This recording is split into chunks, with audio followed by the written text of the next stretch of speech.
Hello, I'm a regular office worker in his late 30s.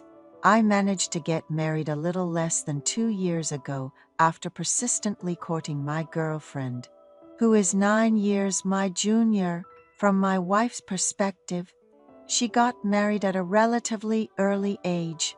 Honestly, I've had my fair share of worries due to my young and pretty wife. Whenever we'd eat or drink together, there were always men trying to catch her attention. Although she firmly rejected their advances, I couldn't help but feel insecure. Though I've had my fair share of relationships while building my business, I had never met anyone like my wife. She has a unique charm, but is also incredibly calm. She always thinks logically and understands my perspective, the best kind of woman for a man. At first, I was rather against marriage. As a child, I saw my parents fight a lot with my father's harsh temperament, causing much hardship for my mother. I always lived cautiously, worrying whether I might unknowingly have inherited my father's negative traits. As a result, I became a person who couldn't raise his voice or get angry, not just with family, but also with lovers, friends, and even my employees. I was what you'd call a pushover, and that's exactly how people around me perceived me. I never voiced any complaints to my girlfriend, with the only exception being when I advocated for marriage. Fortunately, she wasn't against marriage and readily agreed. I thought we had a relatively smooth journey to marriage.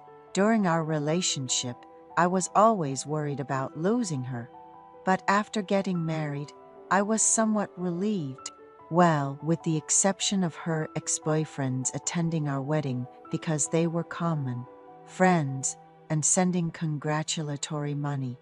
I believed there wouldn't be any problems now that we were both married. I told my wife, who wanted to be a housewife, that she could do so, and if she wanted to open a coffee shop or any other store in the future, she should let me know. Now, as my wife, she takes great care of our home. I eat a lot in the morning and often skip or have a light dinner, and she adjusts to my schedule perfectly. She wakes up to prepare breakfast and eat together, even when she doesn't have to, and always sends me off with a hug. Honestly, I felt more motivated to live after getting married. I realized why people recommend getting married. I look forward to going home all day long.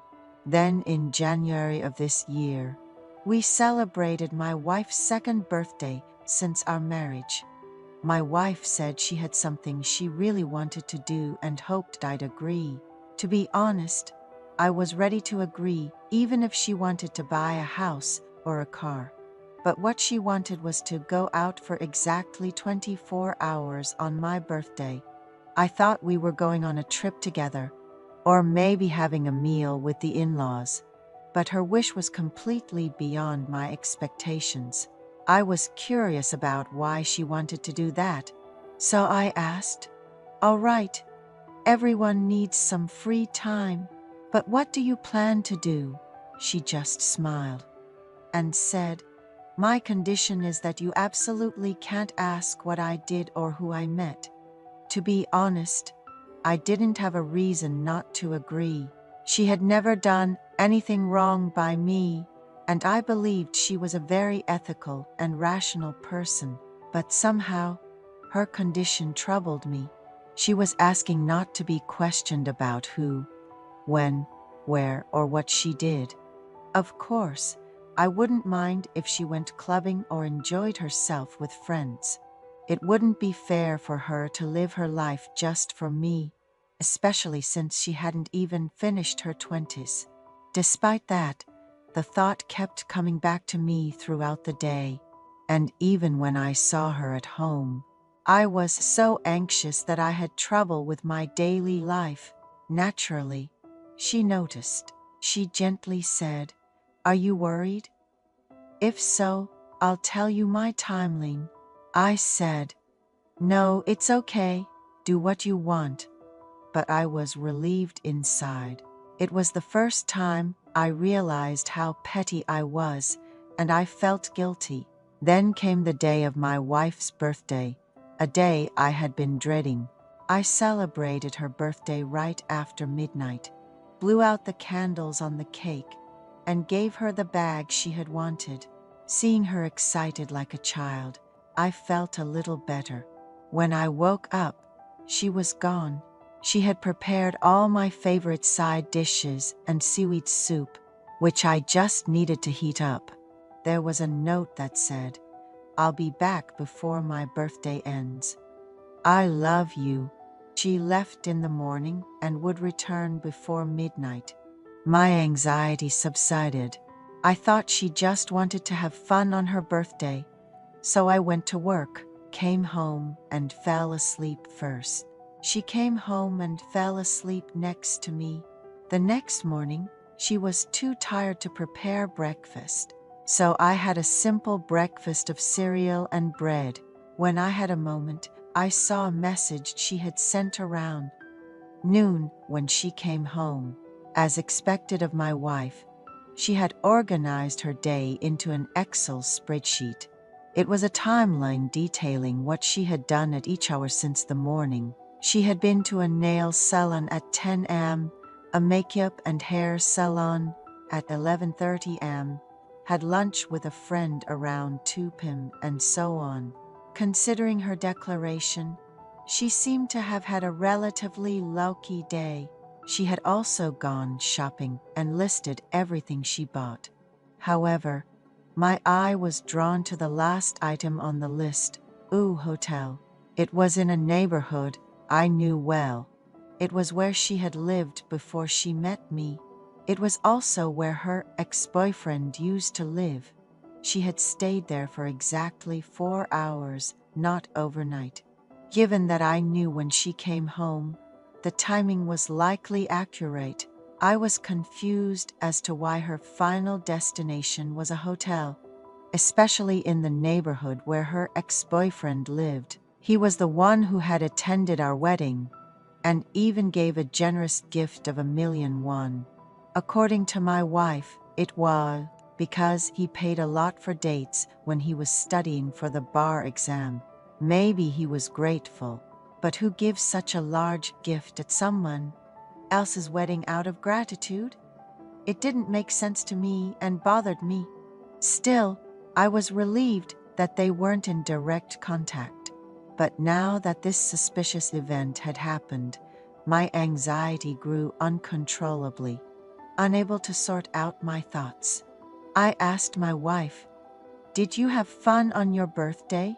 She replied, "Yeah, I was really happy for the first time in a long time. Can I do it again sometimes?" and laughed. I just said, "As long as you're happy." "Did you miss me?" pretending to sulk. She joked back, saying, "I didn't think about you at all." So we moved on as if it was nothing.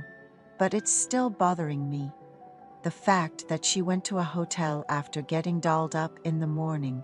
It's called a hotel, but it's no different from a motel. But given my wife's condition and her confident attitude in sharing her timeline, it's bothering me. If she had something to hide, why would she write down the obvious fact that she was at a hotel? Still, the fact that she didn't think of me at all and was truly happy bothers me to the point of feeling sick. Maybe I'm narrow-minded. I've seen on the internet that many women go to motels alone to watch TV and rest, or to get a change of scenery with friends. Of course, she could have gone with friends, but it bothers me that it's near the home of her ex-boyfriend, who had feelings for her until we got married. If she had gone with friends, they would have gone to a better hotel, which makes me suspicious. I wanted to find out who she had to meet after getting dressed up in the morning. I know I shouldn't, but I checked my wife's texts and messages. There were no other people she contacted that day. besides the friend on her timeline. I'm not sure if she deleted it or if she really went to the hotel alone. I feel like I'm going to explode. I want to ask my wife directly, but I don't think I can. She always keeps her word, and if I ask, she'll probably want a divorce right away. I still love my wife too much and can't lose her. I've even asked myself, if she really cheated that day, would I divorce her? After several days of thinking, I concluded that even if she did, I don't think I could ever leave her. So, of course, it's right to bury it and move on. But now, whenever I see my wife's face, I imagine that day, and it's hard. I tried not to show it, but my wife asked, "Is work hard these days? You don't look good.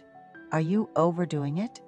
Each time, I wanted to ask who she was with and what she did that day. But when I think about her reacting negatively, I can't open my mouth. If she asks for a divorce afterward, I don't think she would stay even if I tried to hold on to her. I'm worried she might leave me and end up meeting him. I feel like I would be left alone missing her. I don't feel like I'm living right now.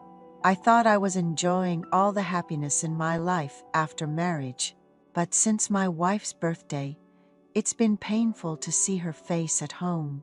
What would you decide in this situation, dear readers? I can't let go of my wife.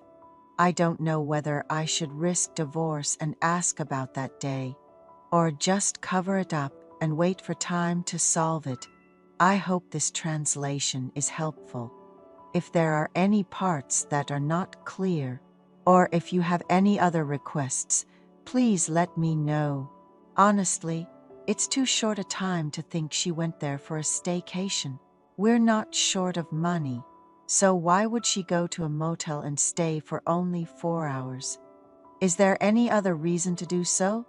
I honestly want to dig deeper and find out.